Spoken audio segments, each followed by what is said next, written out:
सत्संग जी प्यार से कहना धन निरंकार जी।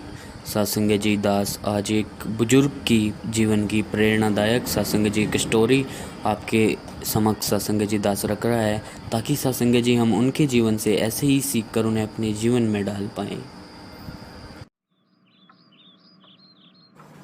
मोहन बेटा, मैं तुम्हारे काका के घर जा रहा हूँ। क्यों पिताजी? और आजकल तुम काका के घर बहुत जा रहे हो। तुम्हारा मन मान रहा है तो चले जाओ पिताजी। लो, ये पैसे रख लो, तुम्हारे काम आ जाएंगे। आज पिताजी का मन भर आया। उन्हें आज अपने बेटे को दिए गए संस्कार लौटते नजर आ रहे थे। जब मोहन स्कूल जाया करता था, वह पिताजी से जेब खर्च लेने में हमेशा हिचकिचाता था, क्योंकि घर की आर्थिक स्थिति ठीक नहीं थी। पिताजी मजदूरी करके बड़ी मुश्किल से घर चला पाते थे, पर माँ फिर भी उसकी जेब में कुछ सिक्के डाल देती थी, जबकि वह बार बार मना करता था। लेकिन अब मोहन की पत्नी का स्वभाव भी उसके पिताजी की तरफ कुछ खास अच्छा नहीं था। वह रोज पिताजी की आदतों के बारे में कहा सुनी करती थी। उसे ये बड़ों से टोका टाकी बिल्कुल पसंद नहीं थी, और बच्चे भी दादा के कमरे में नहीं जाते थे। मोहन को भी देर से आने के कारण बात करने का समय ही नहीं मिल पाता था। लेकिन एक दिन पिताजी का पीछा किया। आखिर पिताजी को काका के घर जाने की इतनी जल्दी क्यों रहती है? और वह यह देखकर हैरान रह गया कि पिताजी तो काका के घर जाते ही नहीं हैं। वह तो स्टेशन पर एकांत में शून्य मनसक एक पेड़ के सहारे घंटों बैठे रहते हैं। तभी पास खड़े बुजुर्ग यह सब देख रहे थे और उन्होंने कहा, क्या देख रहे हो बेटा? वो अच्छा, तुम उस बूढ़े आदमी को देख रहे हो।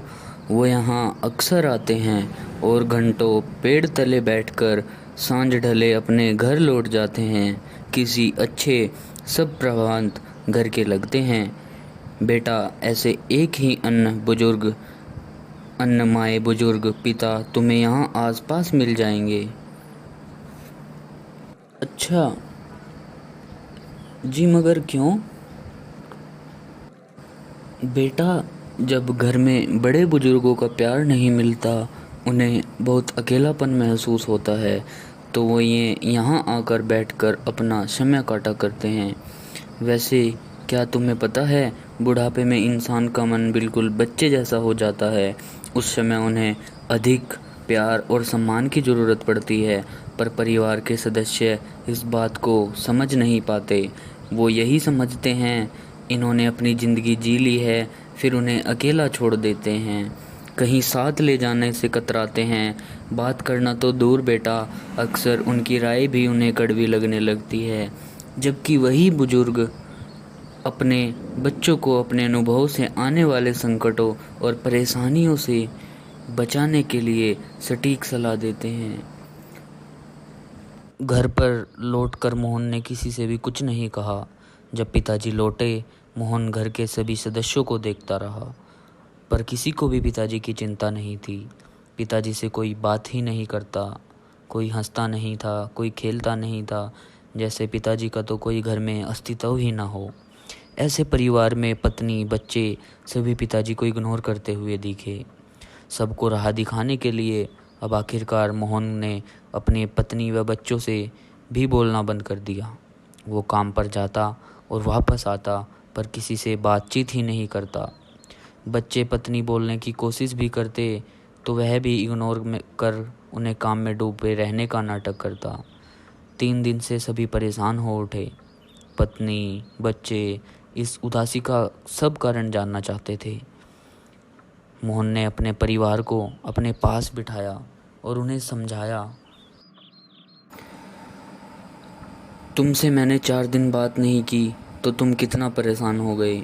अब सोचो, तुम पिताजी के साथ ऐसा व्यवहार करके उन्हें कितना दुख दे रहे हो। मेरे पिताजी मुझे जान से प्यारे हैं, जैसे तुम्हारी माँ। और फिर पिताजी के अकेले स्टेशन जाकर घंटों बैठकर रोने की बात छुपा गया। अब सभी को अपने बुरे व्यवहार का खेद है। और उस दिन जैसे ही पिताजी शाम को घर लौटे, तीनों बच्चे उनसे चिपट गए। दादाजी, दादाजी, आज हम आपके पास बैठेंगे दादाजी, कोई किस्सा कहानी सुनाओ ना। पिताजी को ये सब देखकर पिताजी की आंखें भीग आई। वो बच्चों को लिपटकर उनसे प्यार करने लगे और फिर जो किस्से कहानियों का दौर शुरू हुआ वो घंटों चला। इस बीच मोहन की पत्नी उनके लिए फल, तो कभी चाय, तो कभी नमकीन लेकर आती। पिताजी बच्चों और मोहन के साथ स्वयं भी खाते और बच्चों को भी खिलाते। अब घर का माहौल पूरी तरह से बदल गया था। पिताजी, क्या बात है, आजकल काका के घर नहीं जा रहे? नहीं बेटा, अब तो अपना घर ही स्वर्ग लगता है। आज सभी में तो नहीं, लेकिन अधिकांश परिवारों के बुजुर्गों की यही कहानी है।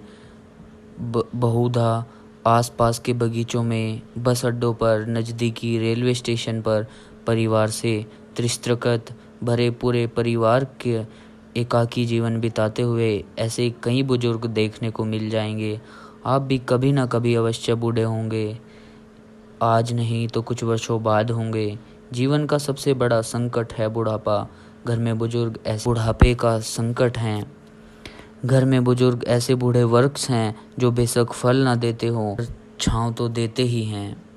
तो हमें इस कहानी से यही शिक्षा मिलती है कि हम अपने सभी जो हमारे बुजुर्ग हैं उनकी सेवा कर पाएँ। संगत जी, प्यार से कहना, धन्यवाद।